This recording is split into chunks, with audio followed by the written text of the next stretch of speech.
What is going on, guys? It's Yoji. Welcome to my recap of the first week of Harvest League. In this video I want to tell you about how I managed to switch my Mjölner character League starter into Righteous Fire mode in the first week, which I thought would be an impossible thing to do. I'm fully sustaining Righteous Fire without any buffs up, while progressing currently into tier 14 to tier 16 maps. But first, let's talk about Harvest League. In my opinion, the league is kind of alright. It is extremely powerful and rewarding, but it lacks a little bit of content and depth to it, other than just craft and chaos spam items. Yes, you can do a lot of crazy things like guaranteed explodey chest mods if you have the knowledge of how to do it, and if you go to certain data mining crafting sites that will tell you how to do it, but overall I think the league is a little bit lacking in actual gameplay content. Also, before the buffs to the seed drops, the interaction frequency with a new league mechanic was a bit low. It almost felt like what a league feels like once it gets implemented into the core game, so kind of like Delirium. I wasn't actually interacting with Harvest all that much, aside from like picking up some seeds and every now and then planting them. So now that this is addressed, I feel like the league gets a little bit more flow going, and you actually feel like playing Harvest League and not just like playing Harvest alongside a normal patch. Another thing that I find really weird is that Harvest has very low spectacle compared to Delirium, and maybe the contrast between patches was too big. We went from the craziest loot explosion clear speed league we ever had to the craziest no loot explosion, full crafting, full chill league we ever had. And maybe that is causing some withdrawal symptoms in some players. So I think that was a very ballsy move for GGG to do that, to go from one extreme to another, but maybe that made the league even more polarizing than it already is. And in my opinion, the league is very polarizing, and it is probably just offering a little too few options and a little too engagement points for the map blasting crowd, the clear speed people. Kind of like Delirium did not offer enough for the crafting nerds and the boomer gameplay people, as I like to call them, and was all zoomer content. But aside from Harvest League, in my opinion, the current patch is one of the best we have ever had. There have been a lot of nerfs to very prevalent mechanics that have been abused for quite some time now, and there have been a lot of buffs to two-handers, which were one of the most left behind archetypes in the game for a while. I think Warcries and two-handers feel very meaty and very impactful and look really cool. The playstyle is not for everyone, but so is any playstyle, and especially like one that is very deliberate, very slow. Can't really be for anyone. If you want to be fast and zoom around and dash quickly and whatnot, two-handers might not just be for you, and I think that is okay. It just needs to have a power level that makes it good enough to actually be worthwhile doing if you enjoy the playstyle, and that's currently what I think the patch might have achieved, at least for what I've seen so far. And overall, like the general balance with like some of the cluster jewel nodes that have been nerfed, I mean Purposeful Harbinger, but also the other ones, I feel like balance currently is in a pretty damn good state, and it really makes me, you have like so many options for any build, and it really makes me want to explore different options for my current build right now. As far as Harvest League power level and buffs go, I feel like the power level of the crafts is already insane, and buffing it like they try to do or even did already might not be needed, but we'll have to see how it plays out over a longer period of time. I think GGG is kind of playing it safe right now, not to lose too many players early, so they are rather overbuff it a bit than lose players to like having too low rewards, even though the rewards just do require some thinking and some game knowledge that maybe some people don't have. And there's really not that much for people who don't want to engage with the nitty-gritty of the game in this league. So either you are like want to get into crafting and become a crafting nerd, or you're kind of left behind or left out of this league, which makes this a very difficult league, and which is I think why so many people are crying out right now, for example on Reddit, but also all over like Twitch. You see some people who just really dislike the league, but as mentioned before, it was kind of the same with Delirium. It was just different people. Another thing they are buffing are cluster jewels, probably a good thing because I like them being accessible. I rather like them being a low power level and very usable for every character and a good option for any build than a super rare OP endgame upgrade that only very few people get. And that's actually a reason why my current build is lacking a bit of damage, because I was actually banking on quite a few cluster jewels for my damage, which is why my current build, as you can see in the background, is pretty ZD pairs right now. Many months later. So let's have a look at the character, but before we go there, yesterday I was a guest on the Faded Connections podcast with Catmaster and Balor and Neversink, and we talked about the state of the league, of Harvest, of the game, of the future of the game, whatever, like all sorts of things for over 2 hours. So if you want more input on my opinion and everyone else's opinion on the league, check out the link that I linked below, and you can watch it there and listen to it, and yeah, get some more feedback from other people about the Harvest League, not just mine. Alright, here we are now with the character that I want to walk you through my gear, my setup. The character is called Yoji, impossible build in the Harvest League softcore trade. The character is, as I told you before, quite tanky actually. I have about closing on 6k life, and I got 85 fire res for the Righteous Fire, which we, as I mentioned, can now sustain. Look at this. It's not going down. It's not going down. There's an RF aura happening, giving us more spell damage. Tooltip for the Wave of Conviction currently at 33k average damage and 50 something k if Namahu's Flame is up. And Purifying Flame is also there, which casts while channeling. Purifying Flame. And we are triggering Wave of Conviction on the Mjölner. And there's a lot of intricacies happening in the build, a lot of things interacting with each other that I want to talk about a bit. So we got insane res, we are sitting at 74 chaos res, we are actually at overcapped 109 while the Aziri's Promise is up, so chaos damage is not a problem at all for this build. And as you can see, we can sustain Righteous Fire without the Purifying Flame, Consecrated Ground, without the Chieftain node that gives us regions. We don't need any temporary buffs, that just adds region on top of what we already have. Enduring Cry, we also have that for some pretty crazy region for a while. Which is really insane. It's almost 2k life over 1 second, which is just like basically like another life flask that we have here already. This setup is very temporary, it's not a finished build, and I will walk through why it is that I'm using all these specific items. First of all, we're using Mjölner. I qualityed it up in a way that gives you, with the Harvest, gives you me 1 weapon range per turn quality, because weapon range is a bit of extra AoE with for Cyclone, which is kind of nice, and we are not really relying on the Mjölner hit damage anyways. In the Mjölner, I have Awakened Fire Damage, which at level 5 gives +1 to socketed fire gems that are linked, so leveling that up. Elemental Focus, that is so we don't ignite with our Wave of Conviction, which might at first seem a bit weird, that's the plus side. Wave of Conviction, by the way, applies minus 25 ally res to the highest damage taken, which is always fire, because we convert so much to fire. So this makes our Purifying Flame stronger, and the ally Focus is so that our Purifying Flame setup makes our Wave of Conviction stronger. Not only with the Helmet Chant giving Purifying Flame, Consecrating Ground applies 9% increased damage taken to enemies, that makes this one stronger as well, but also with Combustion, ignited enemies have minus 19 to fire resistance, which makes it so that this does more damage. But if this ignite would override this ignite, then I would remove this debuff again. So what I'm doing is putting ally Focus so I don't override my own debuffing ignites. Running Cyclone, we're running Castle Wild Channeling and Infused Channeling. Infused Channeling makes it so that we have a buff that gives us 10% more damage of damage type matching the supported gems tags. Which is like physical and fire, right? So, like physical for Cyclone, we have like physical damage, 10% more physical damage, which applies to Wave Conviction and Purifying Flame. So we do some more damage. What else am I using? I'm using a random Corrupted 6-link, just to have my stuff in there. Doesn't really have anything at all except for links and some minor stats.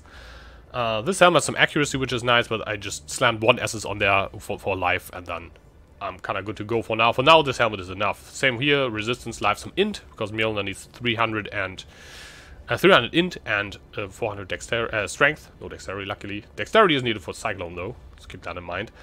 This belt actually is what kind of like was the tipping point. The increased life recovery rate makes it so that I can actually sustain Righteous Fire now, which is nice. Then we're using the Stampede boots. The Anoint is a temporary one. It gives me Dex, Attack Speed, Accuracy. This is another Dex, Attack Speed, Accuracy Anoint, which I'm currently using over what I will eventually be using. Eventually there will be a Damage Anoint on this amulet, which I, by the way, intend to finish crafting with by replacing the life roll with like an actual life roll and then crafting a Chaos and Lightning or Cold hybrid resist on here, which is, I think, is going to be pretty good. Rings are also simply resistance and life, resistance, life, some attributes here. This gladly also has lots of attributes, which is good. The boots we are using can be anointed because they are from Blight League, and they give the important stat on here is not only the travel skill cooldown reduction, which allows me to dash a bit nicer, but mainly movement speed is 150 of its base value. That means I cannot be slowed below this value. I always have 150% movement speed, which means I always have 50% increased movement speed, basically. That, of course, is lower than what you normally would have if you have, like, 30% movement speed, let's say, on boots, 40% on a flask, maybe you have adrenaline, then you're closing on 200% increased movement speed, but Cyclone usually slows down movement speed, gives you a less multiplier. This doesn't apply, so we actually get, with these boots, to a manageable decent cycloning speed without investing anything at all into movement speed. And investing into movement speed on this build would be very difficult because this build needs a lot of stuff to work and is already very, very, very tight on affixes. So we need the Stampede boots to free up other things and also to anoint 2 things. Which one will be a damage anoint, so our damage doesn't suck, which will be the Pen Heart of Flame, I think I will anoint. I will anoint Heart of Flame for 6% pen, some increased fire damage. The energy shield leech is wasted because we will be going for Divine Flash, which is a timeless keystone that we will put in here over the agnostic, which makes it so that we take 50% of our elemental damages as chaos damage. I think it's 50, maybe it's less, I don't know, I think it's 50, and then we get plus 10 max chaos res. That way we will sit at 90% chaos res, and that's why I will anoint the node, the hidden node that gives you doubles your chaos res. Currently we're sitting at a lot of chaos res, but that will allow me to actually get some more damage, not only on gear, but also like on the tree where I can save some points with some stats. Talking about saving points, I'm using a medium thread of hope here, which allows me to get singular focus, which is 25% increase of infusion. Remember, infusion 10% more damage, so this is 2.5% more damage, which is nice. There's another 50% infusion effect on cluster jewels that I will get, so that's another 5% more damage. There is Arcane Surge on kill here, which is nice. Also the mana allows me to sustain mana. This is actually 1% life regeneration, which I need currently to sustain RF. 50% increased elemental damage. This used to be a penetration node, which was way better than this, but 50% increased elemental damage for 1 point is still worth taking if you already put this thread of hope here, I would say. 5% extra physical as fire damage, that's pretty good. It's kind of like a mini more multiplier. Also some extra conversion, but we don't actually need that because we take this 20% and this 20% conversion anyways, and we also have 50% conversion here. So there isn't really that much need for it, but it's still a good damage node, so we take that. 20% reduced extra damage from critical strikes, some armor, and some reduced effect of curses on us is nice. While we're already here, might as well get that for a point. Yeah, that's what we do. We take Anointed Flash for +1 elemental resistances and reduced effect of shock on us, which together with, no, not the Atlas, together with the Pantheon of Arakali, another 30% reduced effect of shock on us is actually pretty cool, because that's a lot of reduced shock effect, which makes it so that we don't take a lot of extra damage when we're shocked. Yeah, these like 10%, 15, 20, 30, we're like 80% reduced shock effect. You can actually get to 100% if you take this node as well, but I won't. But you can if you want. Just so you know, you can, but you don't. Yeah, we take EO for more damage. And we take Unwavering Stance, so we can't be stunned, and then we get hit a lot, which normally is bad, but now it's good, because if we've been hit recently with fire damage, and we take physical damage as fire damage all the time, we do get 50% increased life recovery rate. On top of Unconsecrated Ground, this actually overcaps us for Righteous Fire quite a bit, which is kind of nice.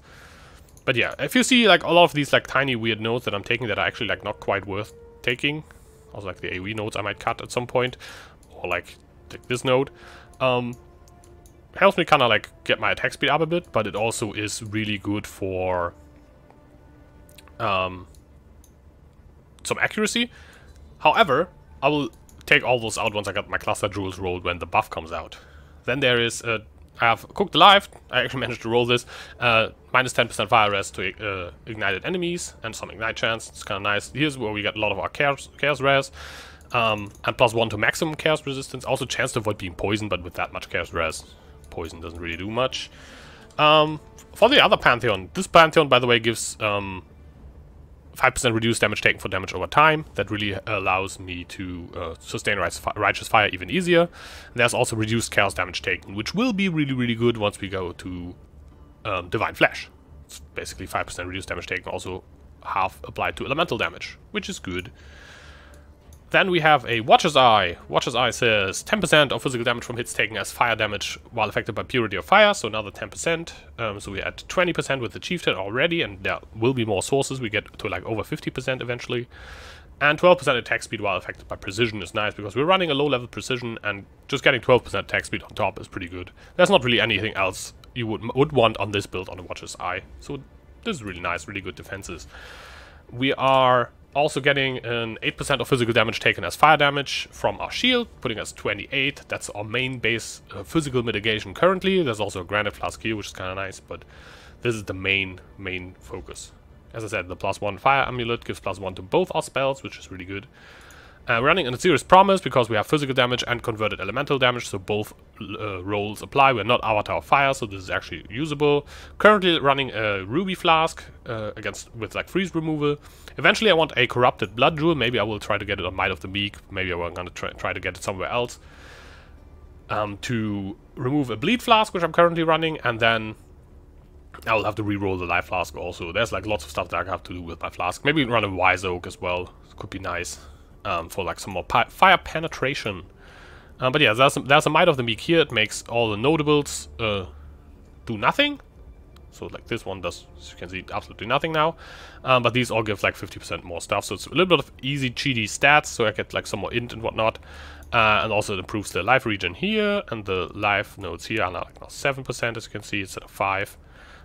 It's a bit of a nice life booster. I didn't really know didn't have any better jewel to put here. Maybe I will eventually put like an attack speed jewel here, which is kind of nice. But we'll see how that goes. First, I will have to like replace this. So furthermore, as I said, I want to anoint some stuff that will allow me then to do Divine Flash a bit easier. But first, I will have to like roll cluster jewels. Once the buff patch comes out, I will try to get my cluster jewel set up. I already have the jewels lying around. Mostly, I still need a very specific, what's it called? Split personality, so I'll try to roll that. It's getting dark in here. What is this? Let me switch the light on. There we go. Can see me better again. And yeah, that's currently what the build does. And that's not even like the finished convoluted version. This is like the second stage leveling. RF is now Go, which I think is pretty cool. There will be a lot of updates coming in the future, so subscribe for that if you're new to this channel.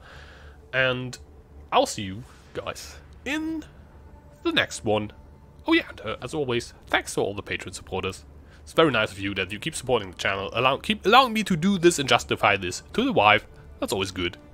Bye bye.